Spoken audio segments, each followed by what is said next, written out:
पूर्णिमा के दिन चावल का एक आखा दाना जानते हो, पूरा खंडित चावल नहीं, कितना चावल, एक दाना चावल का शंकर भगवान के शिवलिंग पर समर्पित करिए। एक बेलपत्र जिसका डंडी का मुख अपनी ओर हो, जहां से चावल चढ़ाया है, उस चावल के ऊपर अपनी कामना कर कर रख दीजिए और चंद्रमौली भगवान का स्मरण करिए। कौन से भगवान? शंकर भगवान का सर्वश्रेष्ठ सुंदर नाम है चंद्रमौली। चंद्रमौली भगवान का स्मरण करिए, अपनी कामना कर कर बेलपत्र समर्पित कर कर शिव जी पर एक लोटा पानी, एक जल पात्र समर्पित करो, कलश से जल चढ़ा दीजिए, नैनों में वो जल लगाकर अपनी कामना कर कर वापिस घर को आइए। आएगी जो कामना करी है मेरा चंद्रमौली भोलेनाथ उसे पूर्ण कर ही देगा। माँ के यदि काया का रोग हो गया, मान लो शरीर कहीं से सफेद पड़ रहा है, कहीं से काला पड़ रहा है, शरीर में से खाल की फुकड़ी निकलना प्रारंभ हो गई हो, शरीर में काले काले चट्टे पड़ना चालू हो गए हों, या कोई विशेष रोग हो गया, कोई विशेष में रोग है, बीमारी है, काया बेकार हो रही है, तो सीधी सीधी बात शिव महापुराण की कथा कहती है, सुंदर आनंद में श्रवण कर कर आप अपने जीवन को, ये पूर्णिमा शिव महापुराण की कथा कहती आ रही है। कुछ नहीं करना, पीपल का एक पत्ता, उस पत्ते पर थोड़ा सा चावल, पूर्णिमा की रात्रि को अपने हाथ में लेकर अपने नैनों से लगाकर शरीर पर से स्वयं उतार कर उसको दरवाजे के पास रख दीजिए। पूर्णिमा की रात्रि को पूर्ण होने पर उस चावल को दूसरे दिन सूंघ कर बहते हुए पानी में डाल दीजिए। महाराज कितने भी रोग से ग्रसित हो गए, पीपल का एक पत्ता 52,000 ब्राह्मण की साक्षी कराता है। महाराज बहुत ध्यान देना, पीपल के वृक्ष में स्वयं नारायण का, मेरे कृष्ण का वास है। स्वयं भगवान गीता के अंतर्गत कहते हैं कि मैं पीपल का वृक्ष हूं, नारायण उसी में। 52,000 ब्राह्मणों का वासा एक पीपल के पत्ते में होता है। और आपको पहले भी कथा में कहा, गाय ब्राह्मण बहन बेटी ये सब काल का हरण करने वाले हो, काल को हरने वाले। जितनी पूर्णिमा के व्रत हैं, जितने 12 महीने जो पूर्णिमा पड़ती है, पूनम पड़ती है, ये भले दुनिया के लोग कहते हैं कि ये भगवान राधा और कृष्ण से संबंध, हम और कृष्ण से संबंध रखते हैं, पर इनका यदि सही संबंध समझा जाए, इनके सही संबंध का यदि स्मरण करा जाए, इनके सही संबंधों का यदि वर्णन किया जाए, तो शिव और चंद्रमा के जो मिलन का केंद्र बिंदु है वही पूर्णिमा है। केवल एक पूर्णिमा वहीं तक नहीं रही कि भगवान कृष्ण और राधा जी ने रास किया, केवल वहीं तक उसकी सीमितता नहीं है। हम फिर निवेदन करेंगे, आज की जो पूर्णिमा है, प्रयास करो भोलेनाथ जी को एक श्वेत चावल का दाना शंकर भगवान को समर्पित जरूर करो। और रात्रि के समय पर जब चंद्र पूर्ण आनंद के साथ में हो, और यदि कोई शरीर में बहुत ज़्यादा कोई रोग ग्रसित हो गया है, कोई चर्म रोग हो गया है, कोई शरीर में कोई भयंकर रोग हो गया है, तो छोटी सी बेलपत्र शंकर भगवान पर चढ़ी हुई चंद्रमा की रोशनी में चंद्रमौलेश्वर महादेव का नाम लेकर औषधि के रूप में उसको चबा चबा कर खा लो। चंद्रमा की रोशनी में उससे वो औषधि का काम करेगी और तुम्हारे रोगों को समाप्त करेगी। चंद्रमौलेश्वर महादेव का स्मरण करें। कौन से महादेव? चंद्रमौलेश्वर। और चंद्रमौलेश्वर महादेव की, चंद्रमौलेश्वर। प्रदोष काल के समय पर वट वृक्ष के नीचे दिया लगाया जाता है। वट वृक्ष के नीचे लौंग का मात्र भोग रख दिया जाता है। लौंग मात्र, अगर वट वृक्ष के नीचे दिया लगाकर एक लौंग का जल या लौंग भगवान वटकेश्वर महादेव के नाम से भी अगर शिव को समर्पित करी है, तो ये निश्चित है कि कर्जा कितना भी भारी होगा वो कर्जा चूकेगा जरूर, और कहीं ना कहीं से लक्ष्मी की व्यवस्था देवाधिदेव महादेव करेंगे। लक्ष्मी। पूर्णिमा के कितने व्रत होते हैं? बोलते जाओ, जरा जल्दी जल्दी बोलो। पूर्णिमा के नारियों को, स्त्रियों को अखंड सौभाग्य के लिए जो नारी वैधव्य नहीं होना चाहती है, उस नारी को पूर्णिमा के कितने व्रत करना चाहिए। जिस नारी के यहाँ संतान नहीं हो, औलाद नहीं हो, उसको पूर्णिमा के कितने व्रत करना चाहिए। जिस नारी का पुत्र, पति बहुत बीमारी से ग्रसित हो, लग रहा हो कि ये मेरा बेटा बहुत बड़ी बीमारी में घिरा हुआ है, तो नारी को कितने व्रत करना चाहिए। स्वयं भगवान कृष्ण ने माता यशोदा को द्वापर में भी बताया है कि पूर्णिमा के 32 व्रत होते हैं। कितने व्रत होते हैं? 32।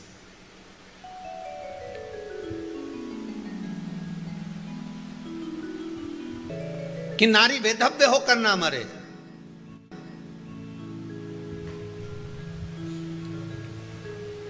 उसका पति कोई रोग से ग्रसित ना हो, उसका पुत्र किसी रोग में ना पड़े।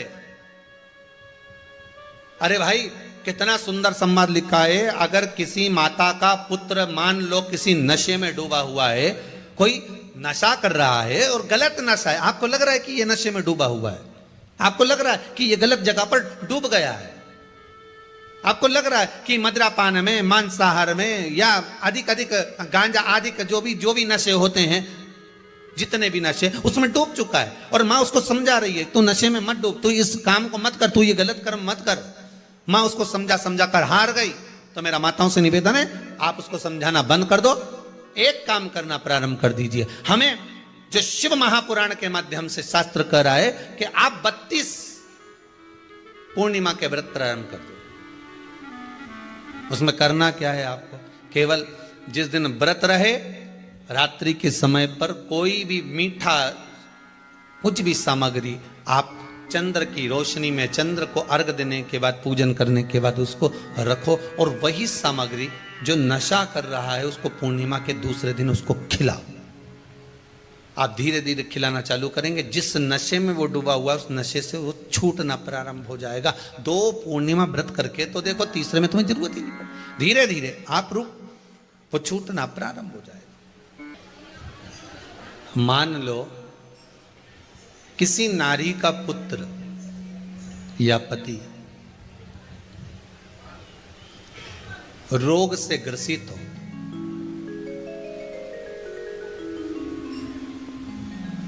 उसके पति की या पुत्र की आयु थोड़ी सी हो, तो हे कृष्ण, उस नारी को कौन सा व्रत धारण करना चाहिए या किसकी पूजन करना चाहिए? ये कुरुक्षेत्र की भूमि का संवाद है।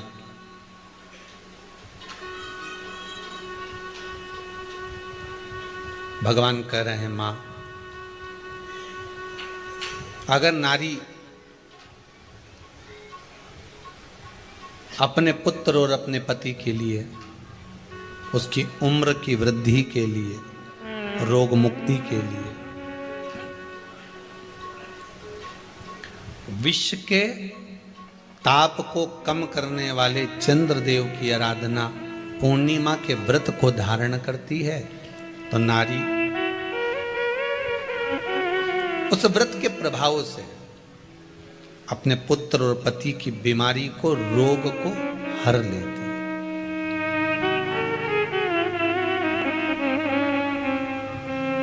रोग का हरण कर लेती।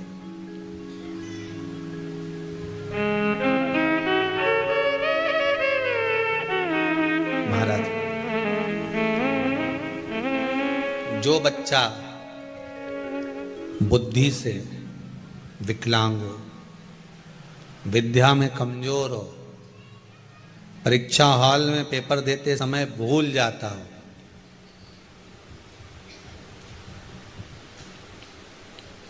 विवेक काम ना करता हो, तो निवेदन है, किसी भी पूर्णिमा की रात्रि को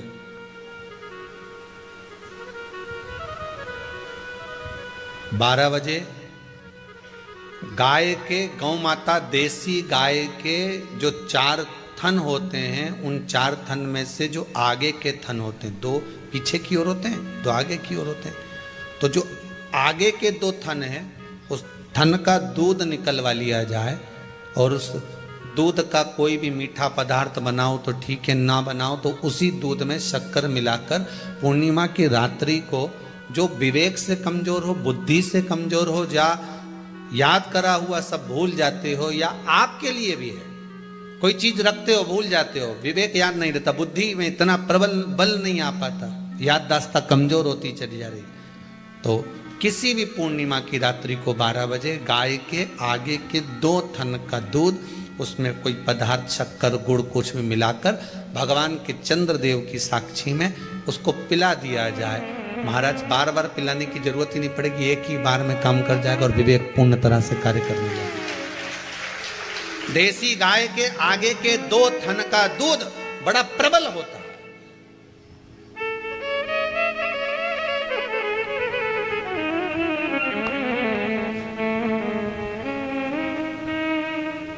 पूर्णिमा की रात्रि को 12 बजे उसका प्रयोग किया जाए।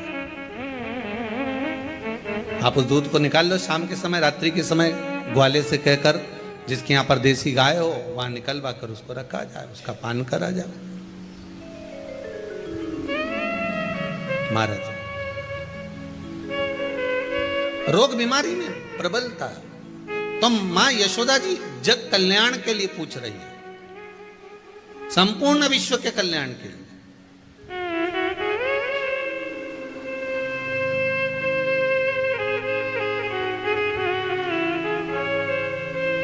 अरे कितना सुंदर संवाद है। स्कंद पुराण में समुद्र मंथन की तिथि, नक्षत्र, घड़ी, पल सब कुछ लिखा हुआ है कि समुद्र मंथन के लिए देवताओं ने इंतजार करा था। कब? जब चंद्र का प्रभाव पूर्ण हो।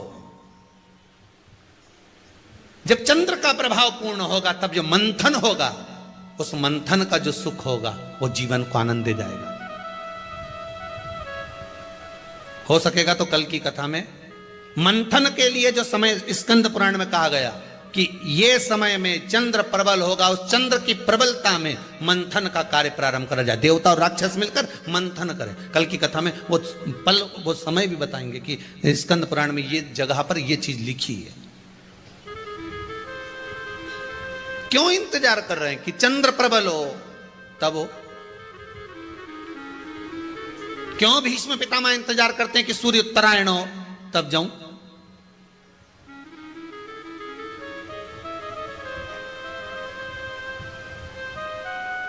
जब देवता 33 कोटि देवता उस चंद्र के इंतजार में रहते हैं कि ये चंद्र प्रबल होगा तब जाकर ये चंद्र यहां पहुंचेगा, तब जाकर हम मंथन करेंगे, तब जाकर वो अमृत मिलेगा और उस अमृत को देवता धारण करेंगे तो वो आनंद पा जाएंगे। तो हम क्यों शरद पूर्णिमा छोड़ें? हम क्यों एक एक पूर्णिमा छोड़ें? एक एक पूर्णिमा के महत्व को जानिए। कोई पूर्णिमा साधारण नहीं है, कोई प्रदोष साधारण नहीं है, कोई शिवरात्रि साधारण नहीं है। 12 महीने शिवरात्रि पड़ती है, 12 महीने में प्रदोष पड़ते हैं, पर 12 महीने पड़ते हैं। हम उसका महत्व ही नहीं जान पाते।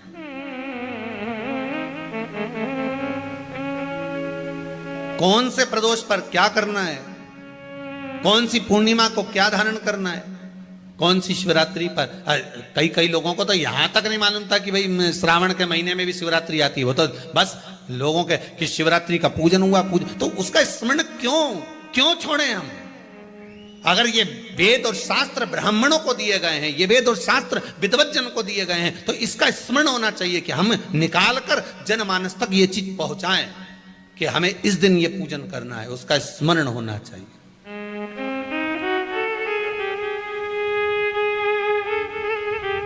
और वो सुख देने वाला।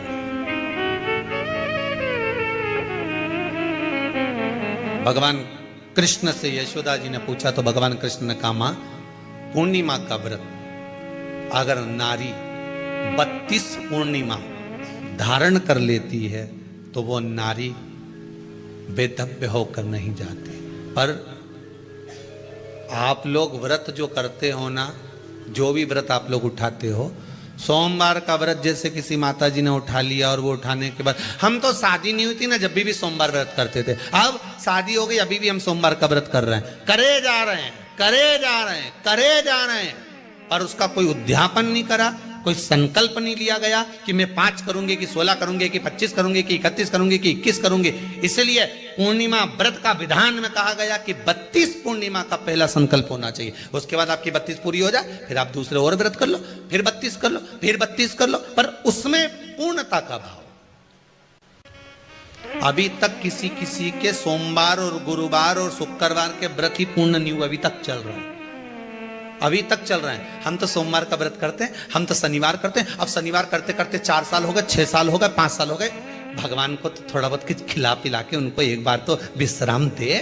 गाड़ी भी चले नहीं तो इंदौर से चली तो बीच में कहीं तो रोकोगा। पूर्णिमा के दिन आप शाम को प्रदोष काल के समय 4:30 बजे से 6 बजे के बीच में 1 लोटा पानी, उसमें 5 बेलपत्र रखकर, 1 कमलगट्टा डालकर भगवान चंद्रेश्वर महादेव के नाम से भगवान शंकर को चढ़ा दीजिए। आपकी जो कामना हो वो कामना कर चढ़ाएं, विनती करें चंद्रेश्वर महादेव को और निवेदन करें कि हमारा ये कार्य सफल हो।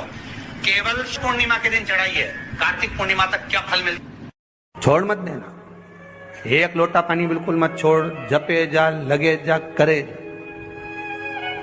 अगर तेरे घर में लक्ष्मी नहीं आ रही हो तो कमल गट्टे को पानी में डाल शिव जी को चढ़ा करा।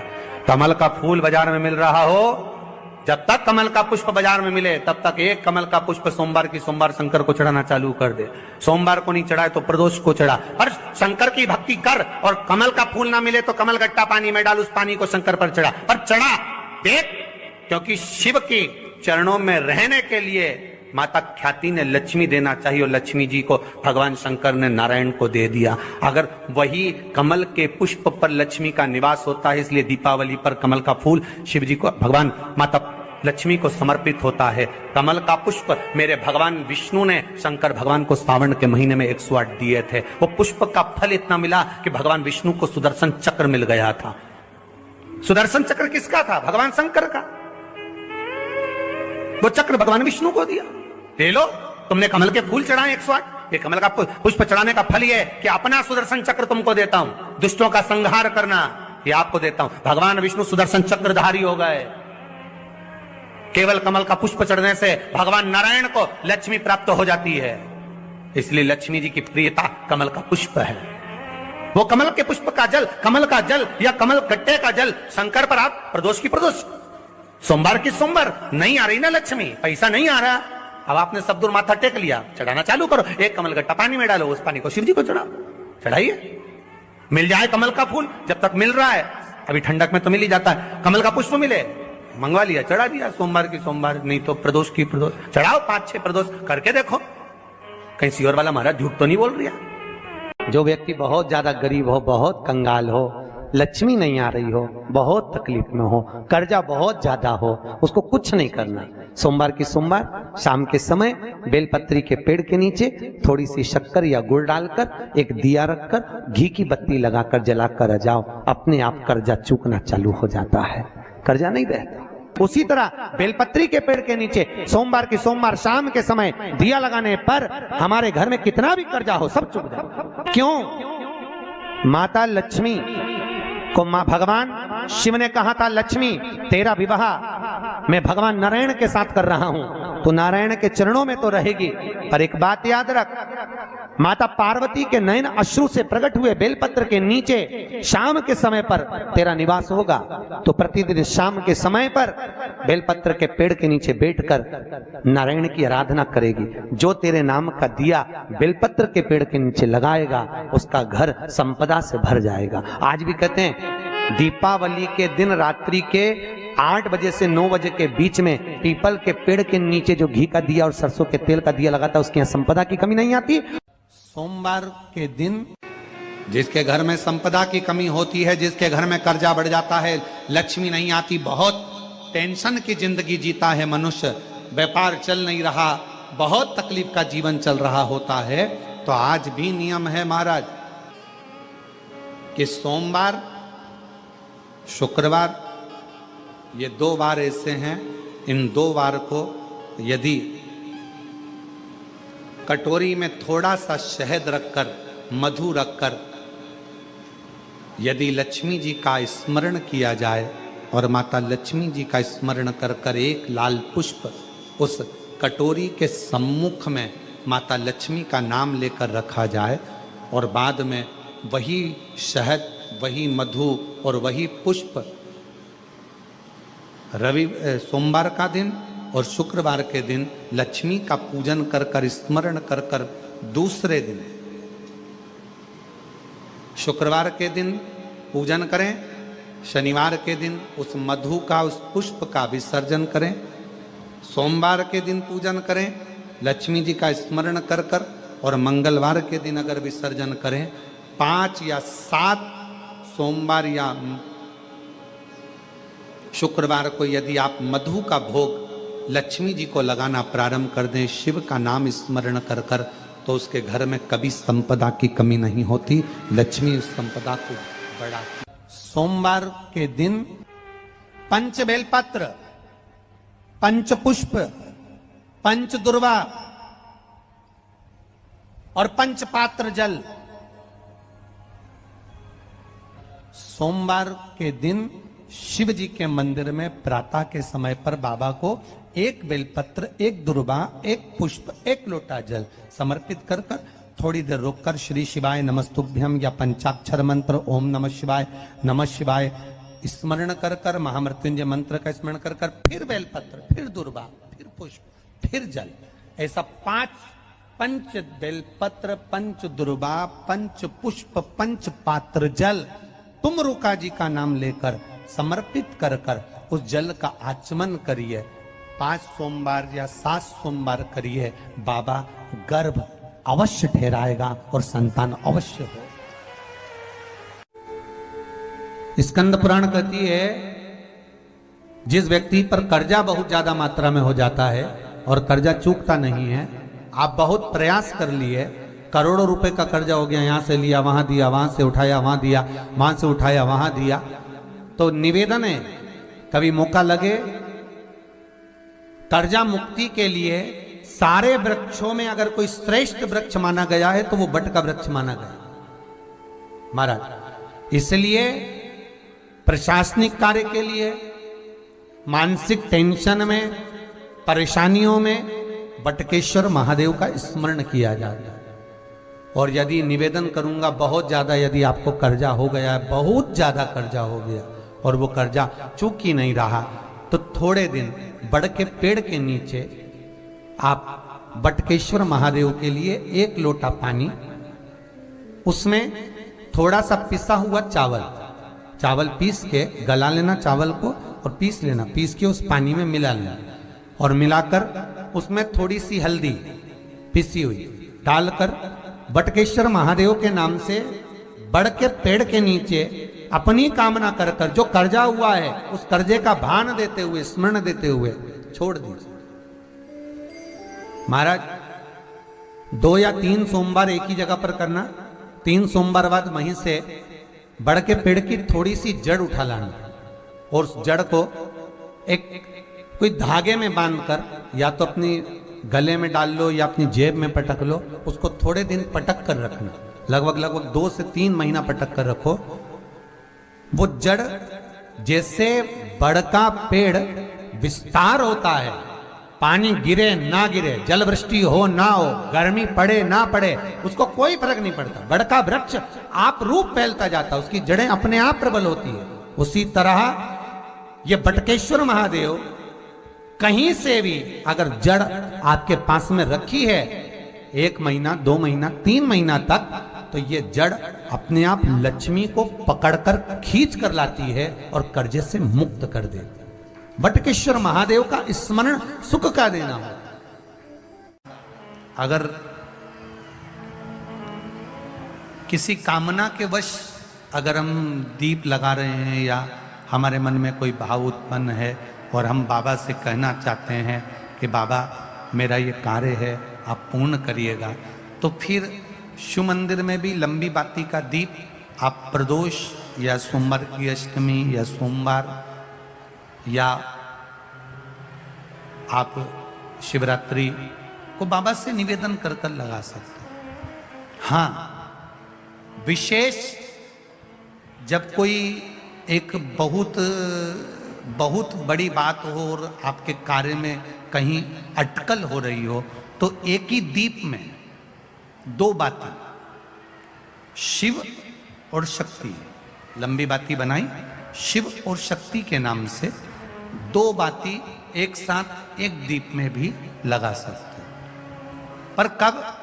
जब विशेष कोई आपका कार्य हो और वो अटक रहा हो, विशेष कोई कार्य, और आप बाबा से प्रार्थना कर रहे हो, तो दो बाती का भी प्रयोग आप कर सकते हो।